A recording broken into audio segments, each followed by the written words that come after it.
तर पुण्यामधील कार अपघात प्रकरणी आता आरोपी विशाल अग्रवालला दुपारी 2 वाजता कोर्टामध्ये हजर केलं जाणार आहे। विशाल अग्रवाल सध्या पुण्यातील फरासखाना पोलिसांच्या ताब्यात आहे। विशाल अग्रवालला काल संभाजीनगरमधून अटक करण्यात आली आहे। तर बिल्डर पुत्रानं पार्टीसाठी 48,000 रुपये उडवल्याची माहिती आता मिळते। आरोपी वेदांत अग्रवालनं चौकशीमध्ये तशी कबुली दिली आहे। पबमधील पार्टीचं बिल वेदांत अग्रवालनं ऑनलाईन अदा केलं। पोलिसांनी वेदांतच्या रक्ताचे नमुने आता तपासणीसाठी पाठवले आहेत, अशी माहिती पोलिसांकडून देण्यात आली आहे। तर पुणे अपघाताला जबाबदार अग्रवाल कुटुंबाची गुन्हेगारी पार्श्वभूमी देखील आता समोर आली आहे। विशाल अग्रवालच्या वडिलांविरोधात न्यायालयामध्ये खटला सुरू आहे। भावासोबतच्या मालमत्ता वादामध्ये छोटा राजनशी हातमिळवणी केल्याचा आरोप त्यांच्यावर आहे। अजय भोसले नावाच्या व्यक्तीच्या हत्येचा प्रयत्न केल्याचा गुन्हा देखील अग्रवाल कुटुंबियांवर दाखल आहे।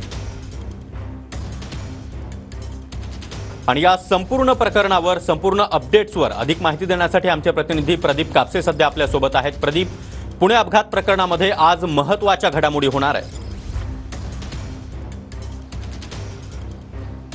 सागर, अगदी बरोबर आहे। खरं तर पुणे अपघात प्रकरणामध्ये आज सर्वात महत्त्वाची घडामोड होणार आहे ते म्हणजे वेदांत अग्रवाल याचे जे वडील आहेत विशाल अग्रवाल, त्यांना आज कोर्टामध्ये दुपारी हजर केलं जाणार आहे। त्यामुळे आज खरं तर वेदांत अग्रवाल याचा फॉरेन्सिक रिपोर्ट जो आहे तो नेमका काय येतो हे खरं पाहणं महत्त्वाचं असणार आहे। मात्र सध्या विशाल अग्रवाल याला सध्या फरासखाना पोलीस ठाण्यामध्ये ठेवण्यात आलेला आहे।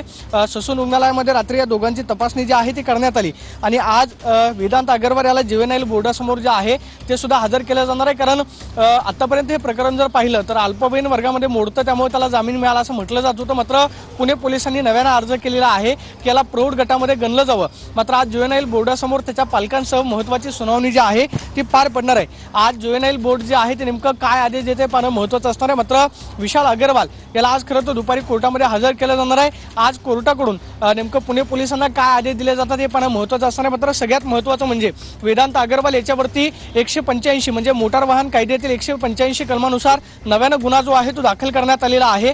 या कलमानुसार दारू पिऊन गाडी चालवल्याप्रकरणी त्याच्यावरती हा गुन्हा जो आहे तो दाखल करण्यात आलेला आहे। खरं तर पुणे पोलिसांनी हा गुन्हा दाखल करण्यासाठी 2 दिवस लावले, मात्र नव्यानं दाखल केल्यानंतर त्याचा रिपोर्ट जो आहे तो पॉझिटिव्ह आलाय का हा खरं तर एक प्रश्न या निमित्तानं उपस्थित झालेला आहे। ज्या दिवशी अपघात झाला त्या दिवशी खरं तर पुणे पोलिसांकडून या कलमाची अपेक्षा होती असं खरं तर नागरिकांचं म्हणणं आहे। मात्र काल पुणे पोलिसांकडून मोटार वाहन कायद्यातील कलम 185 नुसार नव्यानं गुन्हा जो आहे तो दाखल करण्यात आलेला आहे। आज विशाल अग्रवाल, वेदांत अग्रवाल या दोघांनाही कोर्टासमोर हजर केलं जाणार आहे। कोर्ट या प्रकरणामध्ये नेमकं काय खरं तर आता निर्णय देते पाहणं महत्त्वाचं असणार आहे। मात्र दुपारी या प्रकरणामध्ये महत्त्वपूर्ण सुनावण्या एक जुव्हेनाइल बोर्डासमोर आणि दुसरे पुणे जिल्हा सत्र न्यायालयामध्ये पार पडणार आहे। नक्कीच प्रदीप, त्यामुळे या संपूर्ण घडामोडी आम्ही तुमच्याकडून जाणून घेत राहणार आहोत। धन्यवाद या सविस्तर माहितीसाठी।